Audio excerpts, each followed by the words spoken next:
Good day and welcome to our explanation of how to set up and do with a first run on an XYZ Vinci Mini. This is a wireless plus model, a W plus model, but that's not really relevant. In fact, we'll probably just stick to the cable.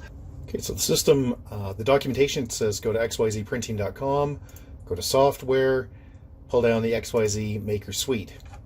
Now to do this, I know you have to have an account, so I'm going to click on this here and then click download and sign in.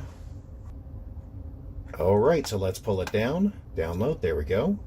Now I don't have the printer plugged in, so let's do that. For the power, which is right here. There's a power switch as well, but before I plug that in, I will connect this with the USB cable that was provided. Now the USB cable, oddly, is just a USB 2 cable, not a USB 3, which I'm most surprised at. It also, in this case, had a bunch of white stuff on it, which is hardly at the end of the earth, it just brushes off, but just odd. There is a USB port. There we go. We'll turn the power switch on. Never done this before, so let's see what happens. Okay, so it's roboting around, which I suppose is a good thing. Okay, so there's a, I don't know what color light you want to call that, but it's not green and it's not yellow and it's not orange. I'm not sure what you call that. Vinci Mini Plus. So that's it. It says current version is 104, and I know the current firmware version is 115, so I'll just select update. And of course, you never, ever unplug a device while it's being flashed, while you're updating it. So let's let it run, and we'll be back in a few minutes. Okay, so now the device is updated, so that's happy. Okay, so the way to get started is go to xyzprinting.com, click on the 3D gallery, and then you can go through these, but I find this really confusing. Just go to 3D color models at the top, and what you want to do is download something. So, okay, so we can go down here, and there's tons of stuff here. You can do a search. So I'm just going to do a search for chess set at the top, because I know there's a cool alien set. There we go. And that's what I'm looking for right there. And I've found when I click download all that really nothing much happens. Okay, it's going to want me to sign in, so let me just sign in. Yes, you have to create an account if you haven't already. When I click download, nothing much happens. It just seems to sit here. I don't know why that is.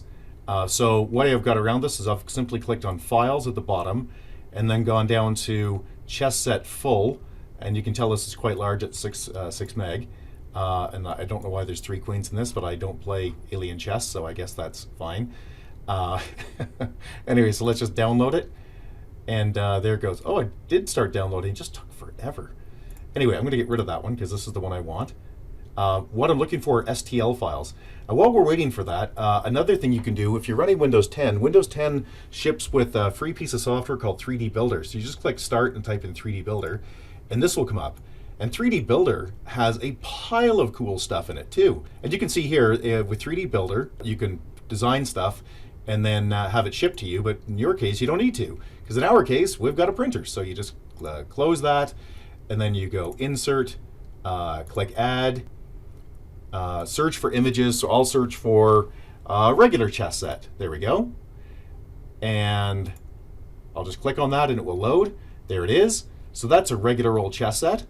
And I can just use the mouse to swing it around and see what it prints like. There we go, nothing too exciting. Now, I can go in and I can modify it, but I'm not going to do that. I'm just going to get this out. So what you have to do is export it. And you want to export it as an STL file. So it's just File in top left-hand corner, Save As. I'll call this chess set. And the printer will take 3MF formats, but it prefers STLs. I don't really know what the big difference is, but there is a difference. So let's click on STL. And it says, hey, there's going to be some compatibility issues. Okay, I've tested this. I haven't seen any. So just click Save, and done. So now I've got 2 chess sets. So let's take a look at what those look like in the software. Okay, so here is the Maker Suite. Really, what you care about is XYZ print. You don't have, if you're using a Mini, you don't have an engraver, at least not as far as I can tell, and it doesn't have a scanner, so that's useless. XYZ Maker is for editing these files. So I'll just show it to you anyway. So let's go into XYZ Maker, and we'll open up that STL file. Now, keep in mind this is really, really slow. So what happens is when you click either of these two, it takes quite a long time to come up. So I could click File and open that STL file, or I could just double click on the STL file because it's got a file association with it. Okay, there it is. Now this is quite challenging to use, this software. You'd think you'd be able to just rotate things, but it's not that simple. So what you have to do is use the right mouse button to move things around. You click on the grid and use the right mouse button to click things. To move the view around. Use the left mouse button to click objects and adjust them. So if you want it fatter or thinner or whatever, you can play with this. I'm not going to do anything with it. I just wanted to show you that that's the XYZ Maker. But XYZ Maker is pretty useless. It doesn't print anymore, and it tells you that when you pop it up. Also, it's a bit weird when you have the Maker Suite, even though you just downloaded it, it's going to tell you that you need to do an update, which is super weird because I just downloaded it. Anyway, so you do the update, you're on your way. Same thing with XYZ Print, and that's really where we want to go. So I'm going to click on XYZ Print.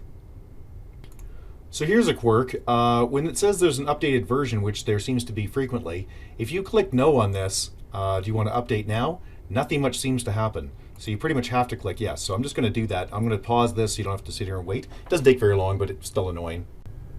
Okay, so 3D printer has launched, and now I can, if the printer's not already here, I can click the drop down and select the Vinci Mini that I'm using, and badingo, there it is. Now here's the cool stuff that I didn't know. You don't have to sign in for this, by the way, and you don't have to register. So click later, and you can get rid of this registration. You don't have to do that. Everything will work fine. Also get rid of that ad at the bottom.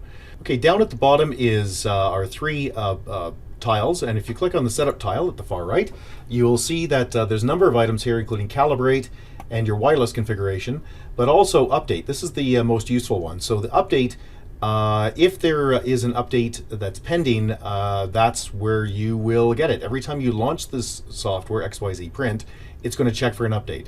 So we've already done that, so there is no update waiting for this one. Filament, this is loading and unloading the filament, and if you click now on extruder, and cleaning the nozzle is something that apparently you should be doing about every 25 hours.